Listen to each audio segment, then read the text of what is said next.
Guyane la première, Mayuri Info, la suite. 7h35 dans Mayuri Info, je vous le rappelle, numéro spécial aujourd'hui avec Davy Riemann, l'un des membres éminents, on va dire, du collectif pour la Guyane décollée. Co-signataire donc des accords de Guyane.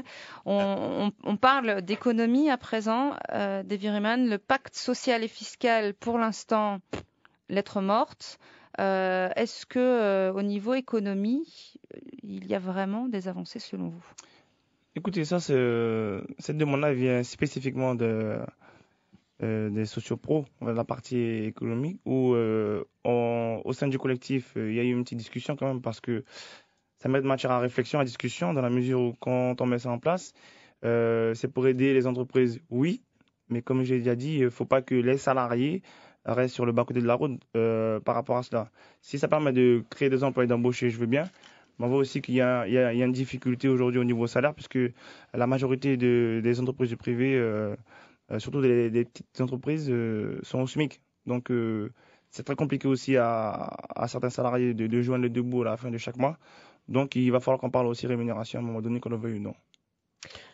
Fabrice. Un mot sur l'économie, mais par rapport à l'actualité que l'on vient de développer, c'est ce médecin décédé à Saint-Laurent-du-Maroni, je vais dire un chirurgien de moins, un gynécologue, mais qui opère aussi, de moins en Guyane. L'occasion de parler de la santé dans ce volet donc, des accords de Guyane. On a vu que les salariés de l'hôpital, bon nombre d'entre eux étaient encore mobilisés bien après les mouvements. On fait plusieurs jours de grève.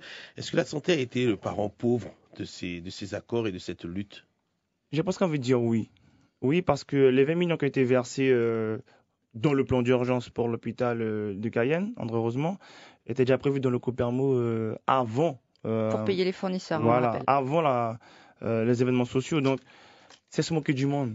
Il y avait 40 millions qui avaient été promis oui. pour la modernisation qui ne sont pas encore arrivés. Qui ne sont pas encore arrivés. Ensuite, il y a le CHU qui avait déjà été acté en 2001. Ils avaient donné 15 ans maximum pour que ça se mette en place. 2018 aujourd'hui, après les événements sociaux, où est-ce que le CHU, la création d'un CHU a été réactée à nouveau, toujours rien, on n'en parle pas.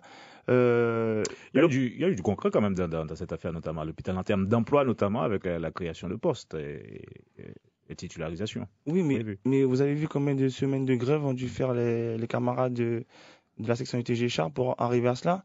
C'est inadmissible tout ce qui se passe. On voit après, bon, nous ne sommes pas les seuls, on voit que sur le territoire hexagonal, la santé aussi en prend pour son grade. Mais nous qui avons un retard accumulé depuis plusieurs années, on voit bien que les efforts doivent être faits, mais ne sont pas faits. Comment expliquez-vous que la population n'ait pas adhéré à cette lutte pour la santé? Parce qu'après les marches, on a vu l'UTG Santé justement a organisé plusieurs marches, a fait des appels à la population, et il y avait du mal. On avait du mal à soutenir ce mouvement au niveau de la population. Mais après, j'ai envie de dire, peut-être c'était parce que il commence à avoir une certaine lassitude. On a vu comment le mouvement dans sa globalité s'est terminé. On n'arrête pas de critiquer l'hôpital pourtant. Donc, oui, mais on a vu comment le mouvement s'est terminé. Il y a eu le CHAC qui a continué, il y a eu EDF qui a continué derrière. Après, je veux pas trop blâmer les gens puisqu'ils se sont bien mobilisés pendant 2 mois quasiment. Sauf qu'effectivement, la santé aujourd'hui, c'est encore un livre ouvert parce j'ai pas l'impression qu'on en verra à la fin pour l'instant. Est-ce que aussi il n'y a pas eu un problème dans la rédaction de cet accord de Guyane sur la précision des revendications? Un des points, c'était la transformation du CMCK, le centre médico-chirurgical de Kourou, en hôpital public. C'est fait. Ça a été acté, ça s'est fait déjà, sauf qu'on voit aujourd'hui, quand on se rend à Kourou et qu'on écoute le personnel, que ça suffit pas. Est-ce qu'il n'aurait pas fallu aller plus loin que simplement décréter la mise en place d'un hôpital public? Vous savez, j'aime bien rappeler ça. Les événements sociaux de l'année dernière, comme je disais, c'était vraiment un moment pour donner un peu d'oxygène à plusieurs niveaux, pour permettre de relancer la machine et qu'on essaie plus ou moins de retrouver une vie normale. Mais on avait un rendez-vous que moi j'appelle ça le rendez-vous manqué pour élaborer ce projet Guyane via les états généraux et avec les documents qui existaient déjà. De la CTG devait faire une synthèse. Ça nous aurait permis nous tous de nous retrouver, de nous asseoir, et effectivement d'élaborer et de mettre en exergue des choses comme celle-ci. Donc il y a encore beaucoup à faire. Et justement, ces états généraux, pour vous, ça ne... Non, c'est une catastrophe. C'est une catastrophe. Je mets en doute la volonté de la CTG de faire ça comme il faut.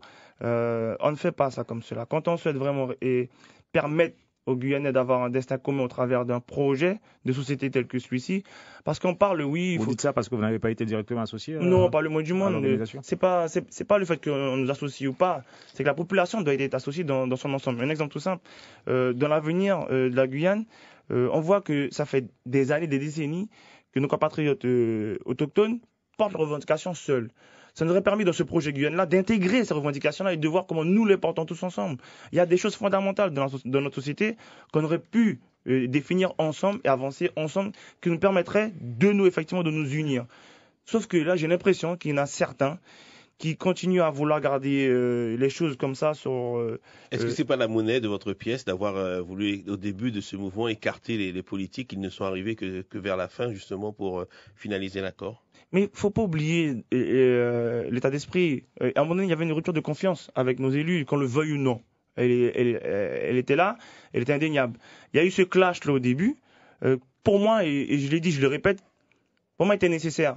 On se dit les choses, et après on avance. C'est comme dans une famille, vous pouvez avoir des disputes, n'empêche qu'après on se remet, puis on y va. Sauf que là, malheureusement, il y a certains qui continuent à avoir une posture revancharde afin de dire ouais. C'est qui certains? Pensez à qui? Mais je pense par exemple au président de la CTG. Ses propos m'ont très très fortement chagriné. Quand j'entends dire par rapport au plan additionnel des accords de Guyane, oui que pour sa part, bon, les choses avancent. Bon, il a 53 millions. Le RSA, maintenant c'est l'État qui va gérer. Qu'on a écarté les élus. Il y a une discussion musclée ou le départ, oui. Mais la volonté n'était pas d'écarter les élus, était de dire il y a ça qui ne va pas, il y a ça qui ne va pas, nous ne sommes pas écoutés, nous ne sommes pas entendus. Maintenant, il faut que les choses se fassent correctement. Est-ce que le collectif n'a pas... Bon, certes, il y a eu les élus écartés. Aujourd'hui, écarté un certain nombre de voix dissonantes. On pense aux peuples autochtones qui ont quitté le collectif. On pense au pôle économique qui est parti. On pense aux 500 frères qui ont été scindés en grands frères et 500 frères. Et les grands frères qui ont quitté le collectif.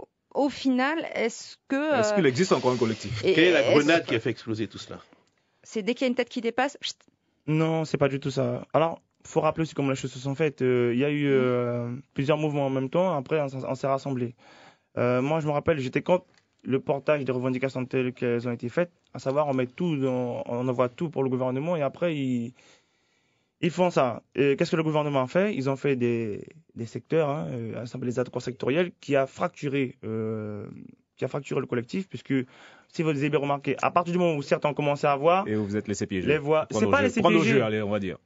Non, moi j'avais un doute que ça pouvait arriver. Bon, ça s'est arrivé. Mais, ce que je retiens, au-delà des... Vous l'avez senti venir, cette fissure? À partir du moment où vous portez des revocations de la sorte, c'est sûr qu'il y aurait eu des choses qui auraient été modifiées. Et on l'a vu dans le comportement après. Mais je retiens pas que ça. Ça fait partie des aléas, je dirais, dans un mouvement aussi important.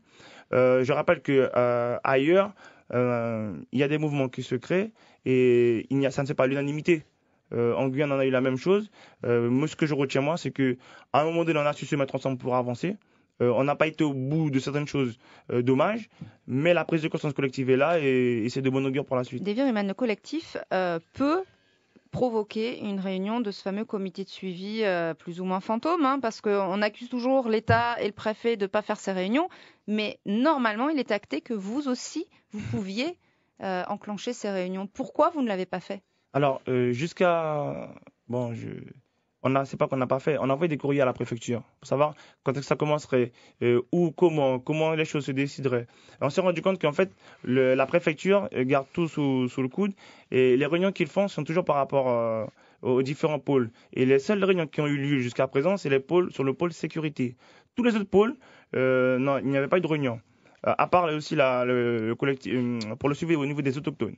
Ensuite, là, on a reçu un planning de rencontre pour le mois d'avril. Le Dieu d'Ontac, mais sauf que ce sont pour les accords sectoriels.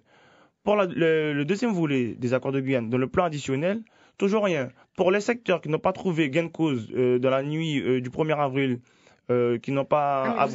Ma question c'était